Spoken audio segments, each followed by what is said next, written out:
Hello students, my self Ravindra Sharma and आपका स्वागत है ऑनलाइन फिजिक्स कोचिंग में। तो आज हमारा चैप्टर रहेगा चैप्टर नंबर 2 स्टैंडर्ड 12 इलेक्ट्रोस्टैटिक का सेकंड पार्ट। फर्स्ट पार्ट था electric charge and electric field और सेकंड पार्ट आपको दिख रहा है पीछे इलेक्ट्रोस्टैटिक पोटेंशियल एंड कैपेसिटेंस। इस चैप्टर में हमारे पास दो सेक्शंस हैं। फर्स्ट सेक्शन में हम लोग इलेक्ट्रोस्टैटिक पोटेंशियल की बात करेंगे, पूरा डिटेल करेंगे उसका, जी नीट के लेवल तक का हम लोग कंप्लीट करेंगे।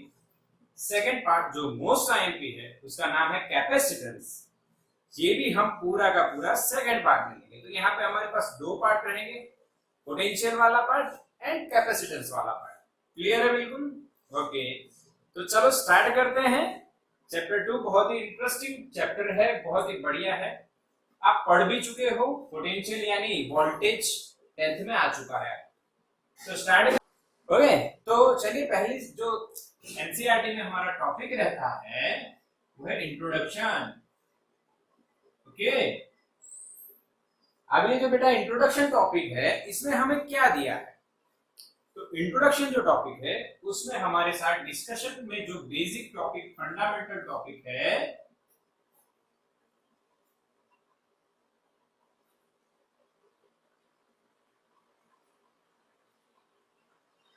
वो ये है भाई, इलेक्ट्रोस्टैटिक पोटेंशियल एनर्जी। अब इसको कैसे समझे, कैसे डिफाइन करना है, किस तरह से समझना है? तो सबसे पहले हम बात करते हैं कि भाई पोटेंशियल एनर्जी जो हमने पढ़ी हुई है 11th स्टैंडर्ड चैप्टर नंबर 6, उसमें हमने देखा है कि पोटेंशियल एनर्जी कैसे डिफाइन की जाती है। तो उसके दो पॉइंट हम पकड़ेंगे और वही दो पॉइंट इसमें किस तरह से समझना है वो देखेंगे। तो मान लीजिए ये अर्थ है बेटा और ग्राउंड सरफेस, ये ऑब्जेक्ट यहाँ पे पड़ा हुआ है जिसका मास m है। अब आपको पता है कि towards the centre of earth इसके ऊपर वेट फोर्स लग रहा है, wait gravitational force Gm1 m2 over r² और उसका बनता है mg, वो नीचे लग रहा है। अब इसको ऊपर ले जाना है तो we have to apply external force. इसका मतलब ये हुआ कि जो ग्रेविटेशनल फील्ड है वो नीचे की ओर है और उसके ऑपोजिट हमें फोर्स लगाना है। और हम फोर्स लगा के मान लीजिए इसको h हाइट पे लेके आए। कितनी हाइट पे लेके आए? h हाइट पे लेके आए। तो यहाँ पे इसकी जो पोटेंशियल एनर्जी होती है वो हो जाती है mgh। ये कहां से आती है? इसको यहाँ पे लाने के लिए हमें वर्क करना पड़ा, फोर्स लगाना पड़ा और वर्क भी करना पड़ा। वो वर्क इस ऑब्जेक्ट में as a potential energy store होता है। क्लियर है? ये कंसेप्ट हो गया कि भाई इस तरह से हमें समझना रहेगा। यही बात इसकी और इसकी कॉमन रहेगी। दूसरी बात जो ये रहेगी कि ग्रेविटेशनल फील्ड जो है वो कंजर्वेटिव है। ओके, दैट मींस व्हाट कि यहां से यहां हम इस पाथ पे लेके आए या इस पाथ पे लेके आए, वो वर्क जो किया वो पाथ पे डिपेंड नहीं करता है। इसीलिए ग्रेविटेशनल फील्ड कैसी होती है? कंजर्वेटिव होती है। ये दो पॉइंट यहाँ पे हम पकड़ेंगे कि जो वर्क हुआ वो पोटेंशियल एनर्जी के फॉर्म में स्टोर हुआ। दूसरा कि जो वर्क है वो पाथ पे डिपेंड नहीं करता है। ये दो पॉइंट हम इसके जो हमें समझ में आ गए वही यहाँ पे इस तरह से आएंगे। चलिए देखते हैं। तो सबसे पहले यहाँ पे ग्रेविटेशनल फील्ड है तो इस जगह पे हमें इलेक्ट्रिक फील्ड चाहिएगी। तो एक एक्स है, दूसरा वाई है और तीसरा जेड एक्सिस हम मान ले और ये ओरिजिन। क्लियर? हमने कार्टेशियन कोऑर्डिनेट सिस्टम बेटा ले लिया। अब फील्ड जनरेट करने के लिए हम एक पॉजिटिव चार्ज क्यों ओरिजिन पे है ऐसा सपोज करते हैं। अब ये चार्ज अपनी फील्ड बनाएगा और इस चार्ज की जो फील्ड लाइंस हैं जो फैराडे ने डिसाइड यानी डिस्कवर की थी, इमेजिन किया था, इमेजिनरी कॉन्सेप्ट था इलेक्ट्रिक फील्ड लाइंस, वो पॉजिटिव भी कहाँ जाएंगी, इनसाइड या आउटसाइड? Definitely outside. तो एक फील्ड लाइन हम सोचे ऐसे आउटसाइड जा रही, बहुत सारी इनफाइनाइट नंबर ऑफ लाइंस हो सकती है, तो एक सोचिए इस फील्ड लाइन पे हम दो पॉइंट मान लेते हैं, एक है आर, दूसरा है पी। ओके, इसका पोजीशन वेक्टर आप कुछ भी मान सकते हो। तो पी पे मान लीजिए एक चार्ज पड़ा है बेटा, पॉजिटिव चार्ज क्यू, उसको हमें सॉरी आर पे पड़ा है, आर से हमें पी लाना है। आर पे एक पॉजिटिव चार्ज क्यू है, उसको पी पे लाना है। तो ये जो पॉजिटिव चार्ज है इस पे हमें एक फोर्स लगाना पड़ेगा। क्यों लगाना पड़ेगा? क्योंकि इस पे ये प्लस क्यू और ये भी प्लस क्यू, तो रिपल्सिव फोर्स लग रहा होगा जिसको हम एफ इलेक्ट्रिक बोलेंगे और इक्वेशन हो जाएगा Q इंटू ई। ये इलेक्ट्रिक इसको धक्का मारेगा जो रिपल्सिव होगा। अब उस रिपल्सिव फोर्स के अपोज में हमें इस चार्ज को फ्रॉम R टू P लाना है, तो we have to apply external force, we have to apply external force. Clear? समझ में आया? जैसे यहाँ पे ये जो है ये फोर्स है बेटा Fg, ग्रेविटेशनल फोर्स mg जिसे हमने बोला है, वो डाउनवर्ड लग रहा है, उसके अपोज में F एक्सटर्नल लगाना पड़ेगा, तभी तो ये ऊपर आएगा। ये ऑब्जेक्ट यहाँ पे पड़ा है, अभी इस पे ग्रेविटेशनल फील्ड का फोर्स किधर लग रहा है? नीचे, इसको ऊपर लाना है, तो we have to apply external force. Clear? पक्का? अगर हम यहाँ पे वो बात कंसीडर करें और समझें तो आपको ये बात पक्का पता है कि F एक्सटर्नल और F ई दोनों ऑपोजिट हैं, और मान लीजिए उनका मैग्नीट्यूड भी सेम हो, जैसे कि मैंने यहाँ पे इक्वल टू साइन रख दिए, उनका मैग्नीट्यूड सेम और ऑपोजिट डायरेक्शन हो, तो यहाँ पे क्या हो सकता है? Total force on small q is 0। क्यों? क्योंकि F ई और F एक्सटर्नल अगर सेम है तो टोटल फोर्स 0 हो जाएगा, तो एक्सेलरेशन जो है वो भी 0 हो जाएगा एंड वेलोसिटी जो है वो कांस्टेंट हो जाएगी। ये तो आपको कांसेप्ट पता ही है बेटा। हाँ ये बच्चों, भाई अगर फोर्स 0 है तो F इज टू ma के हिसाब से एक्सेलरेशन 0, अगर एक्सेलरेशन 0 है तो वेलोसिटी बिकम्स कांस्टेंट, क्योंकि a is equals to dv by dt and f is equals to ma. If force 0, acceleration 0. If acceleration 0, velocity is constant. Done? Okay. तो हम यहाँ पे इसको कांस्टेंट वेलोसिटी से एक्सेलरेशन 0 एक्सेलरेशन से यहाँ ला रहे हैं। तो वर्क कितना करना पड़ा? Work done in bringing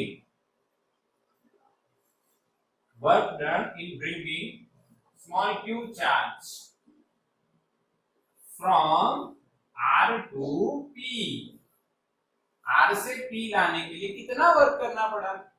simple हिसाब है, R से P आप ला रहे हो तो आपको फोर्स एक्सटर्नल लगाना पड़ा और डिस्प्लेसमेंट भी इधर ही है आगे ना, इधर डिस्प्लेसमेंट इधर फोर्स, सेम डायरेक्शन। तो आपको पता है F डॉट डिस्प्लेसमेंट होता है, बट यहां पे हम स्मॉल स्मॉल पार्ट्स पे डिस्प्लेसमेंट करवाएंगे। रीजन क्या? जैसे ही आप पॉजिटिव Q प्लस Q के और इस स्मॉल q को लेके जाओगे वैसे फोर्स इंक्रीज हो जाएगा, because we all know k q1 q2 over r square. अगर r डिक्रीज है तो फोर्स इंक्रीज हो जाएगा, यानी जितना आप डिस्प्लेस करोगे r टू p वैसे वैसे फोर्स की वैल्यू चेंज होती जाएगी, तो वर्क की भी वैल्यू चेंज होगी। That's why we have to divide this R2P path into small elements and then apply the equation of work. Small work क्या हुआ? F external dot dr for this small displacement suppose. और ऐसी छोटी छोटी displacement करके सभी को add कर दो, यानी कि इंटीग्रेट कर दो। इंटीग्रेट कर दिया, कहां से कहां? R2P. So this will becomes the equation of work done in bringing a small q charge from R2P in the electric field of plus q, in the electric field of plus q. Clear हो गया? Okay, अब बात करते हैं और आगे। अगर मैं यहां पे F एक्सटर्नल को हटाना चाहूं और F इलेक्ट्रिक लाना चाहूं, जो हमें पता होता है, तो माइनस लिखना पड़ेगा integration R2P Fe dot dr हो जाएगा। सबको समझ में आया? हाँ बच्चों, क्लियर करो, घबराने वाली बात बिल्कुल नहीं है, पूरा क्लियर है, सबको आ गया। R2P इस तरह से होता है। अब यहाँ पे जो वर्क हुआ, यहाँ पे जो वर्क हुआ वो इस प्लस क्यू में कौन से फॉर्म में स्टोर होगा? याद करिए, इस ऑब्जेक्ट को यहां से यहां लाने के लिए मुझे वर्क करना पड़ा, तो वो वर्क कहां गया? ढूंढो, कहां गया? इसमें as a potential energy store हुआ। क्लियर है? तो यहां पे भी जो हमने वर्क किया उसके कारण यहां पे पोटेंशियल एनर्जी बढ़ी। ओके, तो यहां पे हम लिखेंगे चेंज इन पोटेंशियल एनर्जी, और पूरा लिखें तो electrostatic potential energy. Okay, that is delta U, final UP minus UR is equal to work done from R2P. Change in potential energy at R UR, at P UP, then the difference is UP minus UR is equals to delta U, which is equals to work done. पता ही है हमें ये, clear? समझ लेना है। तो अब आप इक्वेशन क्या लिखोगे? U R2P कह सकते हैं, that means W R2P is equals to integration minus R2P Fe dot dr। और अगर F एक्सटर्नल लिखो तो यहाँ पे प्लस आ जाएगा। समझ में आ गया? बिल्कुल ही। ओके, अब देखिए, मैं एक और बात यहाँ पे लिख रहा हूं, आपको समझना चाहिए। इसके बाद क्या लिख रहा हूं ये समझिए। यहाँ पे क्लियर? यहाँ पे मैं लिख रहा हूं minus Q integration R2P E dot dr। Clear? This is WRP, or we can say URP, or we can say delta U, change in potential energy. This is the very important equation for the potential energy and work done in the electric field in bringing a Q charge from one point to another point. This is the basic equation. We have to remember this equation. Okay बच्चों, याद रखिए इसको। Work done कितना होता है electric field में? तो minus Q integration one point initial to final E dot dr। यहाँ पे एक और बात आप समझ सकते हो कि हमें जो वर्क करना पड़ रहा है वो अपोजिट टू द फील्ड करना पड़ता है, अपोजिट टू द फील्ड करना पड़ता है। क्लियर हुआ? अब डेफिनेशन क्या होगी ये देख लीजिए। पोटेंशियल एनर्जी की जो नाम है इलेक्ट्रोस्टैटिक पोटेंशियल एनर्जी। तो हमने क्या किया? एक पॉइंट से दूसरे पॉइंट लेके आए एक चार्ज, उस चार्ज को कितने एक्सेलरेशन से लेके आए? तो यहाँ पे हमारा जो एक्सेलरेशन है वो कितना है बेटा? 0। तो कोई एक चार्ज क्यू को 0 एक्सेलरेशन से एक इलेक्ट्रिक फील्ड में एक पॉइंट से दूसरे पॉइंट तक लाने में जो हमने वर्क किया जो हमने वर्क किया वही वर्क उस चार्ज की क्या बोला जाएगा, पोटेंशियल एनर्जी और इलेक्ट्रोस्टैटिक पोटेंशियल एनर्जी। क्लियर? तो what is electrostatic potential energy? Work done, electrostatic potential energy is equal to the work done in bringing a charge from one point to the another point inside the electric field. Clear? Simple.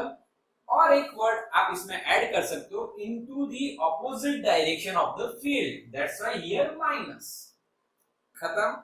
इसको revise कीजिए, definition note कीजिए, और कोई doubt हो तो मुझे आप पूछ सकते हो, कमेंट कर सकते हो। क्लियर है?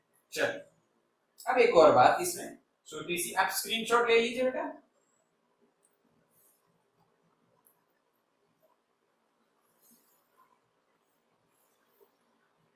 ओके चलिए,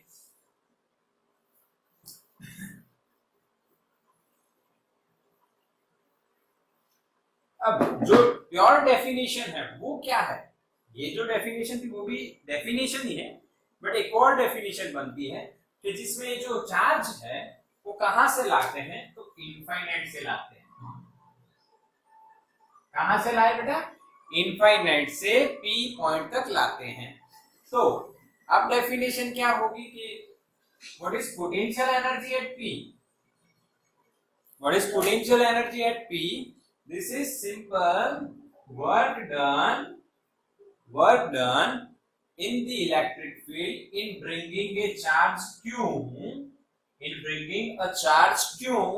from infinite distance to the given point opposite to the electric field is known as potential energy of that charge at that point.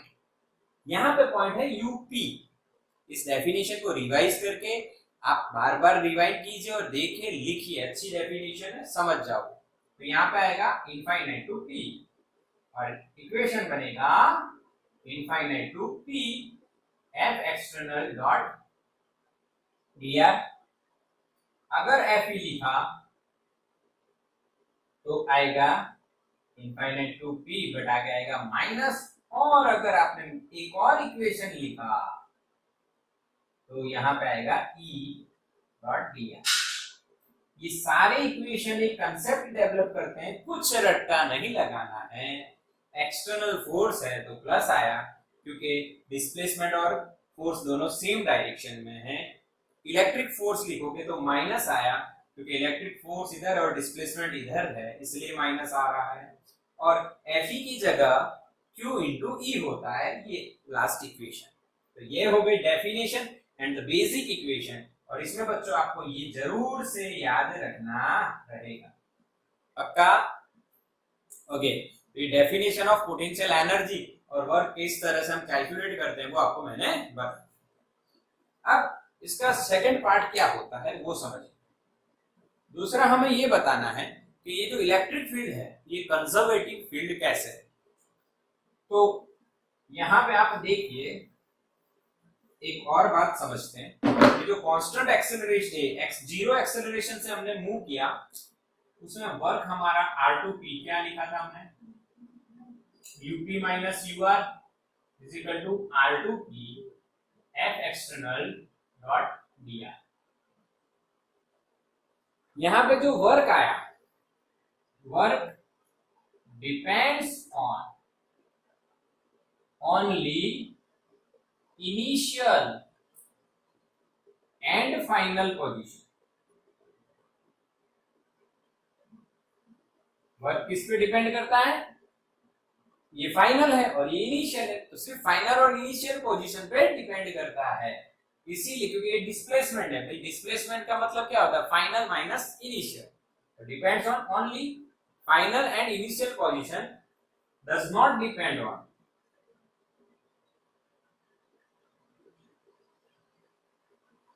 path, so that this field is, यानी कि electric field जो है वो कैसी हो गई? Conservative.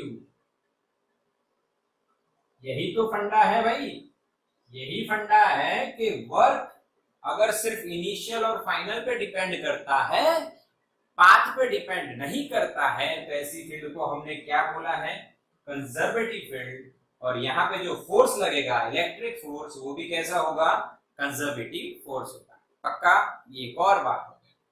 दूसरी एक बात आपको नोट करनी चाहिए यहाँ पे अच्छी सी, कि W हमने लिखा इनफाइनाइट टू P, यानी UP minus you infinite, okay, final minus initial. But जो u इनफाइनाइट है वो क्या मानी जाएगी बेटा, जीरो। कैसे? क्योंकि u इनफाइनाइट क्यों जीरो है, ये समझिए। एफ ई का equation k Q small Q upon क्या होगा, आर स्क्वायर। अगर r टेंड्स टू इनफाइनाइट हो गया तो f टेंड्स टू क्या हो जाएगा, जीरो।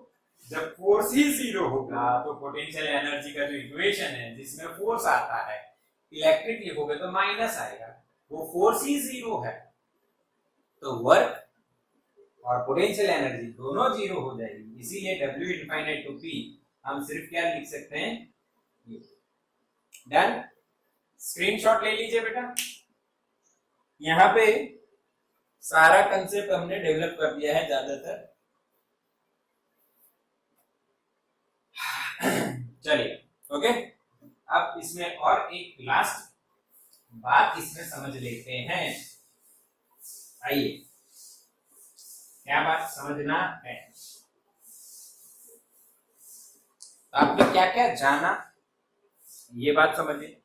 तो सबसे पहले आपने वर्क का इक्वेशन जाना, R2P, ओके, उसी को आपने डेल्टा U बोला, UP माइनस UR, और उसका इक्वेशन आपने लिखा F external dot DR R2P, okay. ये हमने चर्चा की है अभी तक। F एक्सटर्नल में माइनस FE लिख सकते हैं और FE को Q इंटू E लिख सकते हैं। ये सारी बातें अभी हम कर चुके हैं। अब आपको एक बात यहाँ पे नोट करनी चाहिए, बढ़िया वाली, कि क्या बात नोट करनी है, तो फिजिकल सिग्निफिकेंस जो है एब्सोल्यूट वैल्यू का नहीं है यहाँ पे। कौन किसकी एब्सोल्यूट वैल्यू, तो भाई इलेक्ट्रोस्टैटिक पोटेंशियल एनर्जी का जो एब्सोल्यूट वैल्यू होता है, एब्सोल्यूट वैल्यू, उसका कोई नो फिजिकल सिग्निफिकेंस, कोई फिजिकल सिग्निफिकेंस नहीं है। अच्छा, तो किसका सिग्निफिकेंस है, तो रिलेटिव वैल्यू का है। और रिलेटिव वैल्यू जो होगी वो आपको पता ही है क्या होगी, उसका फिजिकल सिग्निफिकेशन है जो हमें समझना है। फिजिकल सिग्निफिकेंस किसका है, रिलेटिव वैल्यू का। एब्सोल्यूट वैल्यू का कोई फिजिकल सिग्निफिकेंस नहीं है। एक सिंपल एग्जांपल दे, ध्यान से देखना, समझना आपके साथ। और कई टीचर्स ऐसे होते हैं, भाई तेरे को पढ़ेगी, सीधा बैठ जा, पढ़ेगी, सीधा बैठ, पढ़ेगी, पर सर का ये जो पढ़ेगी पढ़ेगी ये कभी पढ़ता ही नहीं है भाई। इसका मतलब उनकी एक वैल्यू है पोटेंशियल एनर्जी, गाल यहाँ पे, हाथ यहाँ पे, पर वो कभी उसको चेंज नहीं करते, एक एब्सोल्यूट रखते हैं, यही है, पढ़ेगी पढ़ेगी। तो बच्चों को ऐसी आदत पड़ेगी, सर सिर्फ बोलते हैं पढ़ेगी नहीं, चलता है, चलो मस्ती करते हैं। बट कोई टीचर और वो कहेगी, वो कहेगा या कहेगी तो पढ़ेगी ऐसा बोले, तो वो यहाँ पे हाथ, और जब वो हाथ यहाँ पे पहुंचता है तब उसकी फिजिकल सिग्निफिकेंस हमें समझ में आती है कि भाई पोटेंशियल एनर्जी चेंज होती है तो उसका फिजिकल सिग्निफिकेंस होता है। उसकी जो एब्सोल्यूट वैल्यू होती है उसका कोई फिजिकल सिग्निफिकेंस नहीं होता है। इसका मतलब उसकी कोई वैल्यू नहीं होती। हाँ, पोटेंशियल एनर्जी है बट उसका कोई मीनिंग नहीं। Change in potential energy is important, not potential energy. Okay, done. तो पहला लेक्चर जो था इलेक्ट्रोस्टैटिक पोटेंशियल एंड कैपेसिटेंस का, उसका इंट्रोडक्शन हमने फिनिश किया। और वर्क एंड पोटेंशियल एनर्जी का इक्वेशन किस तरह से बना किस तरह से हमने निकाला वो भी हमने देखा, तो ये नोट कर लेना आप लोग। ओके, तो थैंक यू स्टूडेंट्स, मिलते हैं नेक्स्ट लेक्चर में।